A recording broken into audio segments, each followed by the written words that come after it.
All right, welcome back. It is late October 1862. We still have clear weather, as you can see here. Not a whole lot happening in Virginia. I'm going to send Pickett up to Clark, and he'll eventually form a division up there. Um, Otherwise, I guess the big news is that we're going to send Pickett's Gamecock brigades to Warwick, and we have a brigade, a large brigade coming from Kentucky from Warwick as well. General Jubal Early has formed a division here with the four batteries, and then we'll eventually have a full division there. Stewart will come down in North Carolina and try to target the Union cavalry. Hooker is sitting tight currently with three divisions in Fort Macon and Hayes Force, so it's a pretty large force. I think the biggest risk for me right now is that they simply bypass us and go on to Onslow or to Wilmington. If that's the case, I'll have to somehow react to that. Otherwise, I'll show you what we have in Charleston. You can see we have about a half a division there. We did get a new brig that appeared and will go on to do some smuggling for us. A weak division in Savannah. Quite a lot of forces actually now in Kentucky and Tennessee. Of course, we do have 6 divisions up here in Illinois and Missouri, and about facing another at least 6 divisions over here in Kentucky. Meanwhile, Forrest's division will target General Schurz here, who defeated our militia unit. Yeah. Probably the big efforts this turn will be Waddy is going to attempt to assault Fort Leavenworth.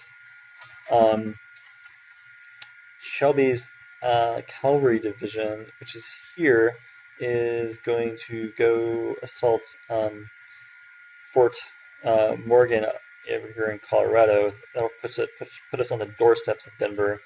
I thought about just going all the way in Denver, but there could be a whole division there, and I don't want to take the risk to destroy Shelby's division if there in fact is an infantry division waiting. Meanwhile, Baylor will begin to move up and assault Fort Garland. Looks like there's some sort of unit over here.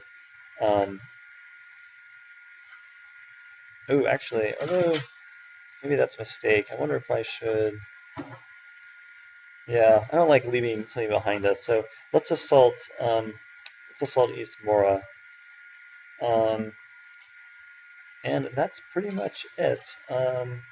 So a few attacks and out west, and we'll see if we can hold the Union in the east. All right, so Shelby's force did make it to Fort Morgan, Colorado. It was actually basically abandoned. There was actually no one there. We've been able to capture the supplies, which is great. So we'll be able to completely resupply this turn. You can also see that Denver next to it is basically it's not being defended, and it currently has a militia unit with a depot. So she'll be able to gather supplies and move on. Farther to the south, our forward Indian unit was able to take Fort Lyon, as well as Fort Aubrey and Fort Wallace, all in Colorado. So we're just taking over really much of Colorado and pretty quickly here. This was a pretty interesting turn. Basically, Carson's force has been destroyed. Actually, that's just Carson as a general left. But Baylor's forces are pretty much just completely wiped out and tired. So it's going to be a few turns, probably at least 2 turns for them to rest. In addition, we do have a fair amount of supplies, but I don't know how many supplies we're actually able to get up here. Just trying to see. Yeah, so they do make a little bit of supplies here.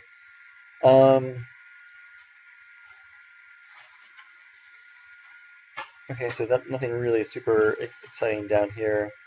As far as what's happened in North Carolina, can't seem to get a. Stuart Keefslam seems to be missing the Union Forest, so it's gone up here in Oxford. Um, Hooker's force is still sitting in Fort Macon. Otherwise, didn't really see a whole lot of other movement happen in Virginia. You can see actually we've had our first harsh weather of the winter. So there's some, well, the season. So here's some snow, even some deep cold. So the weather is definitely starting. It looks like we're covered in mud, actually out here. The Union did move down a little bit. So there's a force there. And I thought I saw a force coming down here, but I don't see it anymore. The Union did destroy the railroad there. Finally, Quantrill did assault, and I'll show you the battle screens in a minute. Sheridan has come back over and is now here in Leavenworth with a very large force. In addition, Ricketts is down low, so I'll see if they're able. Well, I'll try to get them back. Fortunately, our brigade has taken a lot of casualties, so even if they do get back, if Sheridan really wants to press it, they've probably got a pretty good chance of taking Lawrence back in this turn. Of course, Lawrence is not a strategic city. Leavenworth is a strategic city, but it is the capital. It is actually the capital, which is always nice to have. Okay, so that's about it. Let's see if there are any interesting messages. Space forces being trained.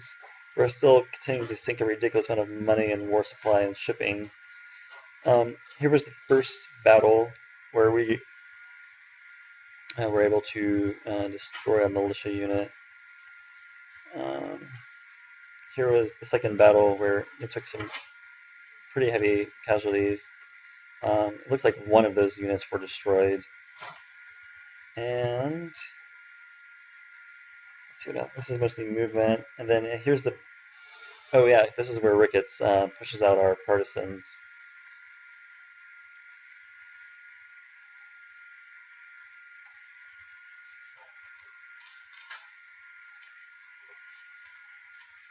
Here's where Carson's forces are defeated.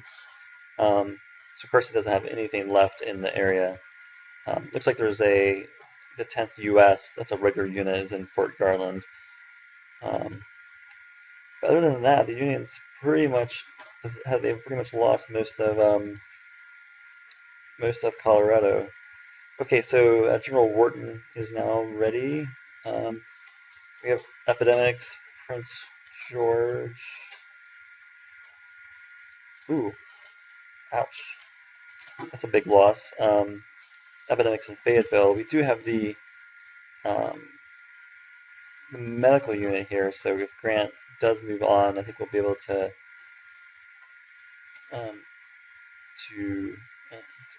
hopefully get better in time. But that's kind of dangerous.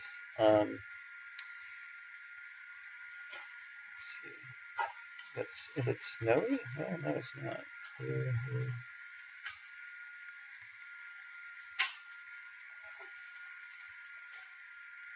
Well, unfortunately, Fayetteville is not. It's snowy all around it, but not actually in Fayetteville.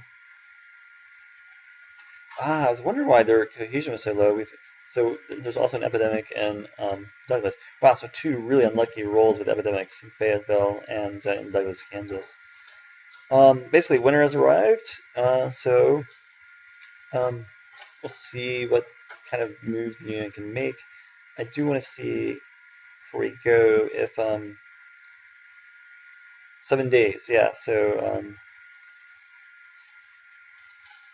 basically Shelby will be able to take Denver in the next turn. And once we get to Denver, we can move on and take Clear Key, Colorado, which has a gold mine and produces $10,000.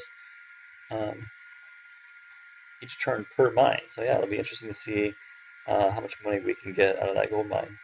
Okay, see you next time.